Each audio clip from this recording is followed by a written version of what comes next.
So guys, welcome to the third unboxing ng ating Black Ultima, no? So pansin nyo, no? Pawala na ng pawala yung space sa table ko. Lumagpas pa, no? So tanggalin ko lang siya sa box. Okay. So this is Black Ultima DX15, no? So X stands for times 4. Okay, so 4 channels na 1,500 watts at 8 ohms. So buksan ko lang siya, Brad. Okay, medyo malaki siya, medyo pabigat siya ng pabigat, no? Update ko kayo after ko buksan. It's my...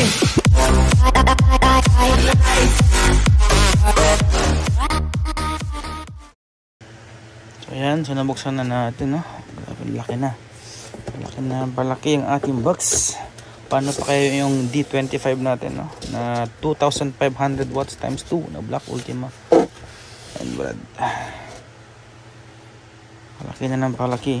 So tanggalin ko lang siya sa plastic. Okay. Kasi kailangan di kaya ng ng isang kamay lang. Okay, wait saglit lang. So ayan, Brad, no, nabuksan ko na. Tulad din ng D18, naka built in na yung wire niya, no, sa body. Okay, so EU connection din siya, no. So front muna tayo. Lapad, Brad, no? Square type na siya, hindi na siya rectangle, no?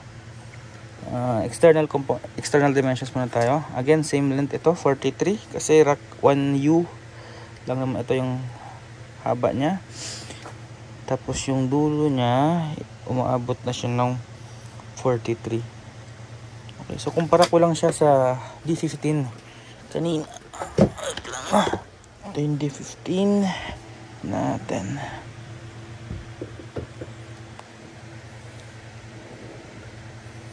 Okay, so yun, close ko lang. Okay, so yung D15 natin, ito sa harapan, atras ko lang yan. D15, DX15. So nakikita na ba yung difference yung haba, no? Ang laki ng difference, Brad, no? So ilang inches ba yung dinagdag niya, ano? So almost, so yung hinaba niya, ang haba is almost 6 inches yung nadagdag, no? Kasi ang overall length na nito kanina is 43 cm or 17 inches na. Ang nadagdag na haba sa D15 ay 7 inches. Okay, so timbang naman natin. Like, wait lang. Timbangin naman natin to. Si D15 kanina is 5 kilograms. Si D18 is 8 kilograms. Ano naman tong si DX natin? DX15. Okay, so 10 kilograms. Exactly 10 kilograms. So 5, 8, and then 10 kilograms. So, still not bad, no? 4 channels na. 1,500 watts. Okay, so next natin, buksan naman natin yung unit, no? Check natin yung guts niya kung legit ba. Ay, yung front pala niya. So yung front niya, since 4 channel ito, apat na rin yung kanyang knobs. Okay.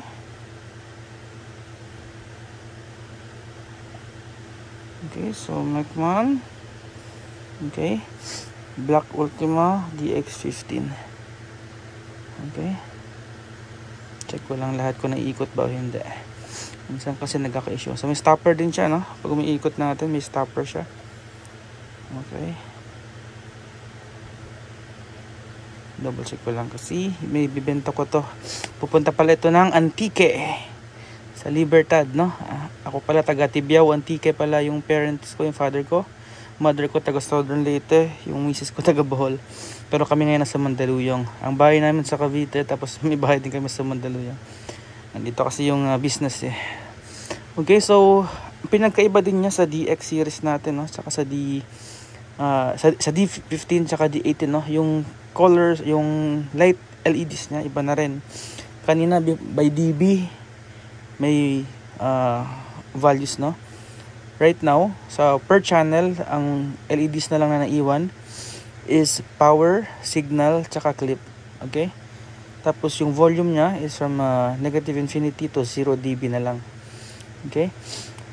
So, yung switch niya nasa loob dito sa harapan. Okay? And sa ilalim. So, magkakaroon tayo ng sound check nito kapag may order. Pero, as I said, this is going to Libertad Antique. Okay? Ang DX15 natin. Tapos, may isa pa tayong under reservation ito. Confirm ko muna sa dalawa kung sino ang unang kukuha. Okay? Kasi di pa niya alam. Tawagan ko pa. So, buksan ko lang guys. Tanggalin ko lang yung screw, no? And then, balikan ko kayo sa guts niya. So guys, di pa natin na-check kanina, no? Kung ano yung nasa likod niya. So, sa likod niya, meron siyang apat na fans. Okay? And then, yung input channel niya, 1, 2, 3, 4. Apat yung input. Yung output niya sa speak on is dito, 1, 2, 3, 4. Ang bridge sa 3, so dalawa yung may bridge niya, no? Itong 3 plus 4 at saka yung 1 plus 2. Okay, so kung may bridge kayo, dalawa pwede, no? Again, dito pwede sa 2 ohms.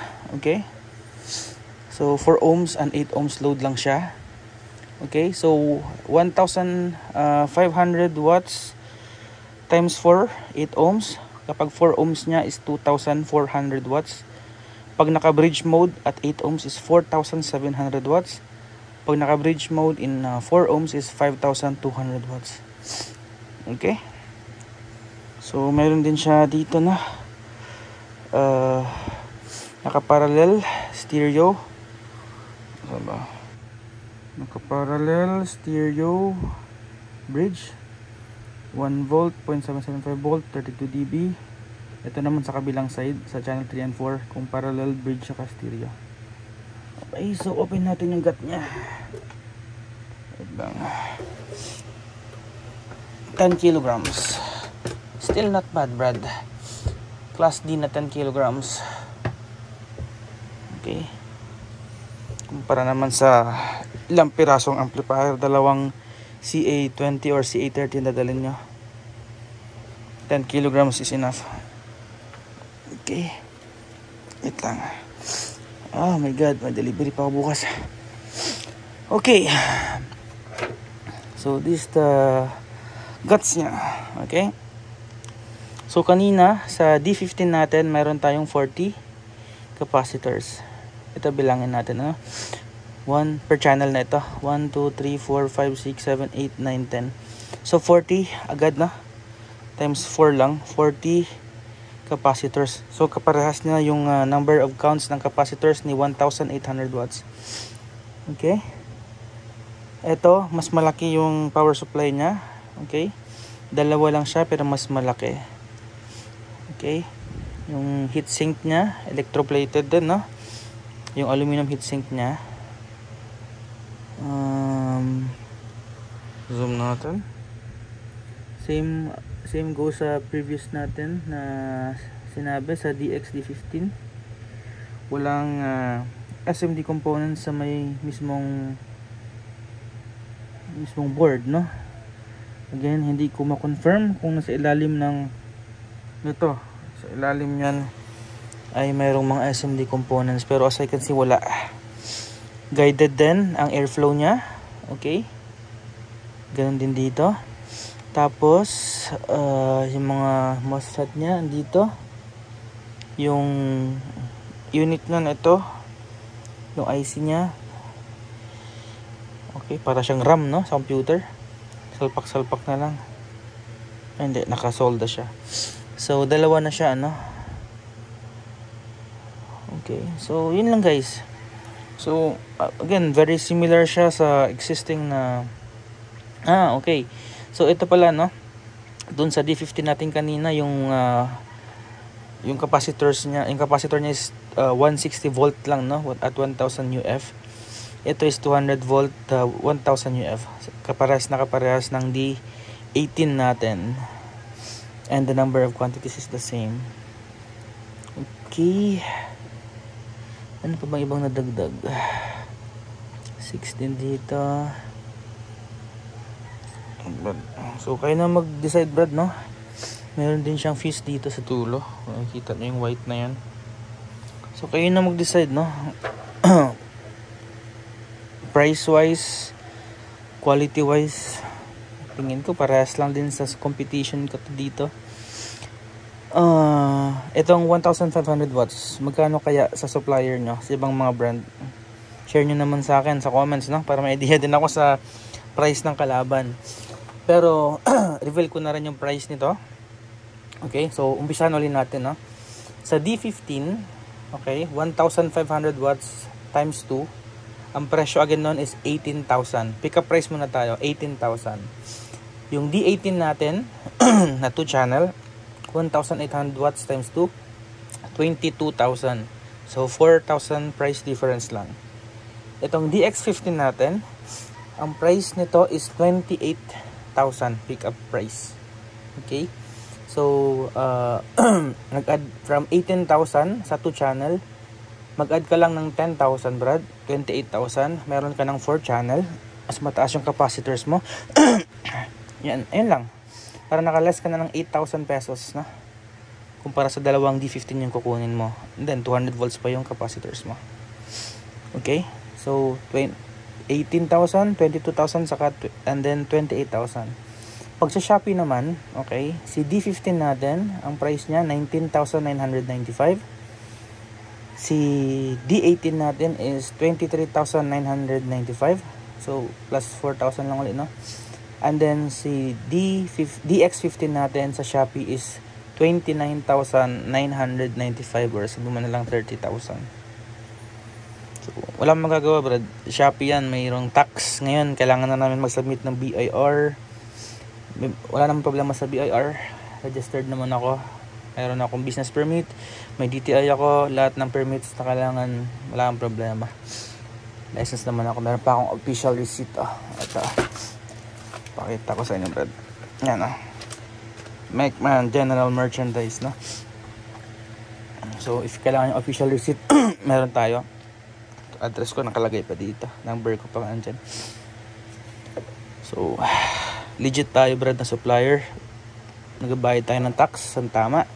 Kaya kailangan ko rin magtaas ng price doon sa Shopee natin. Of course, sa may pick up, mas less yung ang gastos natin kasi nga hindi ako magbabayad ng transaction fee tsaka ng dalawa kasi yun, transaction fee tsaka yung isa pa, yung fee pa sa ano yun, kalimutan ko, dalawa yun sa may Shopee ang binabayaran mo. So 7.5%, okay, tapos yung packaging pa niya dagdag din yun sa, so malit lang din tubo, pero still I'm introducing my product to you. Okay, nasa inyo if you want to trust. Okay, sabihin nila na napapamura, mura bilhin, madaling masira. Pero tingin ko naman, Brad, yung in-offer ng iba, paras lang din ang in-offer ko. The brand only is the difference. So yung binibili nyo lang is yung brand. Kung gusto nyong brand na yon, yung ibang brand na local tsaka yung ibang supplier na brand lang yung pinagkaiba, nasa inyo. If you want to save money, may product ako na ino-offer sa inyo na you can use, no? With 6 months warranty. Ewan ko ibang supplier kung may 6 months warranty nun ba sila. Yun lang. So right now, again, for D15, may 2 pieces tayong available. Yung D18 natin, may 2 pieces na tayong available. Itong DX15 lang, yung mayroon ng owner. Itong isa papuntang Libertad Antique. Yung isang DX15, dalawa kasi nagtatalo doon, yung isang taga Cavite tsaka yung isang taga Pasay. So yun lang. So ko na lang, shout out ko na lang sila kapag nag sound check na ako, no? So ito sa sound check ko to pakabukas, after ng sound check ko ng X750, may ordered na ako sa Shopee uli. May mga deliveries pa ako, Brad. Ayun, isa. Meron pa ako dun sa labas kay Sir Robert sa kanyang 700 AMC 700. Saka yung X750 bukas. Pas ito pa. Papahatid ko pa to. Okay? So, yun lang, guys.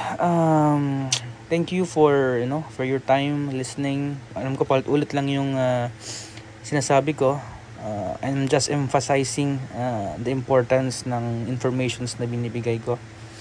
Hindi ako typical na ibang vlogs na magaling sa edit ng videos. Sa akin raw talaga, no, walang script, and then wala na akong time mag-edit na maglagay pa ako ng mga content, ng mga informations sa screen, ng mga details.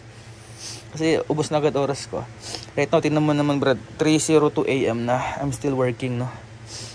And then meron pa akong grocery store, and then may trabaho pa tayo sa ibang bansa. So kung ano na lang, diretso na, ano. Wala naman akong dinadaya. It is what it is, no. So just PM me in Facebook, and then in Shopee. Pwede nyo rin ako i-chat doon. Sa YouTube ko, subscribe kayo guys. Kahit doon na lang ako bumawi ng sales. Hindi pa rin ako maka 1K subscriber. Bagay din yung mga ano ko naman, sound check ko. Hindi naman siya pang earning kasi puro siya copyrighted.